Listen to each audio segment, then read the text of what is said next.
So I'm having a chat with Robert of Tide Lines. How are you? Yeah, I'm great, thanks, Jim. Just getting ready to launch our new album and head off on tour, so all exciting at our end. Yeah, busy times ahead. And as mentioned, new record on the way this week, An Ocean Full of Islands. Tell us a little bit about the record. It's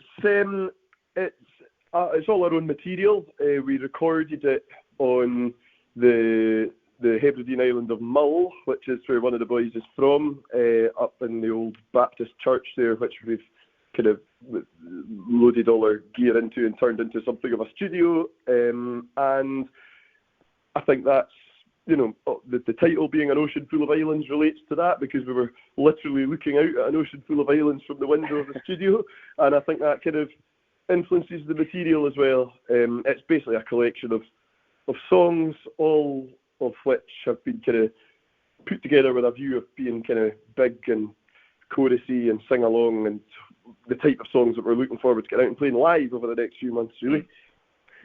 Yeah, absolutely. And the track we've been playing of yours most recently is These Days. What can you tell us about the track?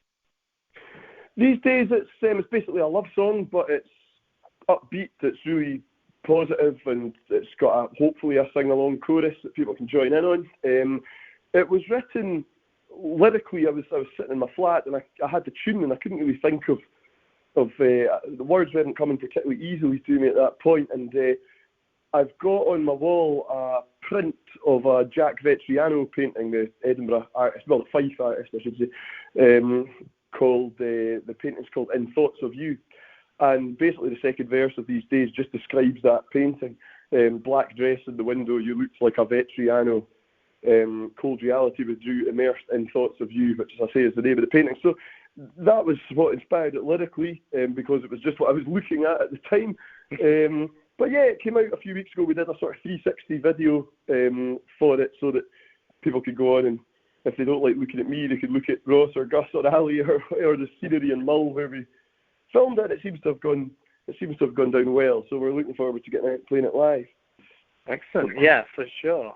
And this being your third record, how does this record sound in comparison to the two previous records and your EP as well?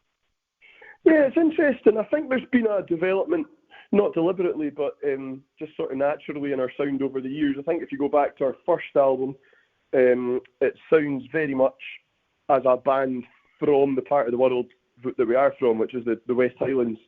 And, there's two Gaelic songs in the first album, Gaelic being our kind of native language that, musically a few of us grew up with. And there's a pipe set on the first album, but over the years, the Gaelic thing is still present in our sound, because it kind of always will be, but it's much sort of more subtle and less noticeable in this new album, which is really a collection of pop songs, really, in comparison. So I think that's the main way the sound's developed. It's also got kind of bigger and hopefully more sort of festival ready as well, and in terms of, I think each of those songs in this album, they weren't written specifically for an album. They were just written as, the tail end of lockdown, we started writing the songs, and we were just really passing them to each other remotely at that point, because of all the restrictions. And so, we didn't have any particular plan, and I think I was writing the songs almost as singles. And so more than the previous two albums, I think this album seems like a collection of single type songs rather than the slightly less like the previous two albums were. Yeah, good. And you've mentioned as well that you are heading out on tour. That's throughout March. I bet you can't wait to be on the road again.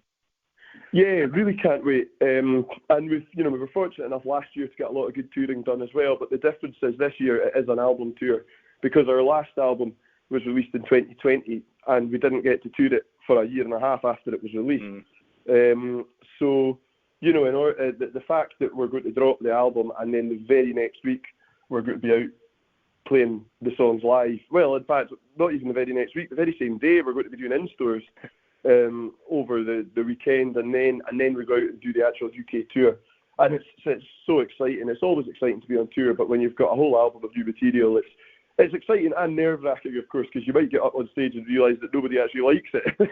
But with a bit of luck, and then it all sort of culminates. Well, not culminates, but after the tour, obviously the summer gets underway, and on the 23rd of June, we've got our biggest show ever in Glasgow, Queen's Park. So, while we're, the whole tour is very exciting, we've got that one on the horizon. That's a really, really exciting one for us. Yeah, definitely. And that June date is kind of slap bang in the middle of festival season. Now, what's the plan for you guys and festivals this summer? Yeah, well, that gig in itself is going to be something of a festival feel to it, in the sense that it's not just your average Tidelines gig. It's like it's going to be a big top tent in the middle of the park that'll open at like 4 o'clock. There's going to be special guests, different bands playing, and there's going to be, the food vendors, the bars, all this all around it. So that in itself is going to feel like a sort of very kind of mini Tidelines festival. But yeah, apart from that, we've got, our agent's talking right now with gigs coming in and out and into the calendar. But I think hopefully, throughout the UK, we're going to have a good range of good festivals and big festivals that we can really enjoy experiencing, and hopefully getting to play to new audiences and introduce more and more people to the Tideline sound, whether they like it or loathe it. But it'll be good to just get it out to new people. Yeah, for sure. And I'm sure you'd be wanting to take the new record overseas. What's the plan for kind of Europe and States and abroad? Yeah, you're absolutely right. So we've over the years we've done a few festivals in Europe, and unfortunately we had a European tour, well, at least a kind of Danish and German tour kind of booked at the start of lockdown, and then for various reasons, lockdown included, that ended up getting, it was never fulfilled because of it was by the time we could actually travel, it was years later. So we're looking, definitely in the coming months to get back on track in terms of getting over there. We had a few nice festivals last year again in Denmark and again in Germany. And in Norway, we played Bergen Fest last year, which was brilliant. So more of the same, and hopefully some touring schedule, probably looking like towards the end of the year, maybe the autumn, get over to the continent and try and, as I say, just try and introduce Tidelines to more people. Great stuff. Excellent. Well, Robert, it's been a pleasure having a chat with you. Yeah, great. Thanks very much for having me on. That's been great. Thank you.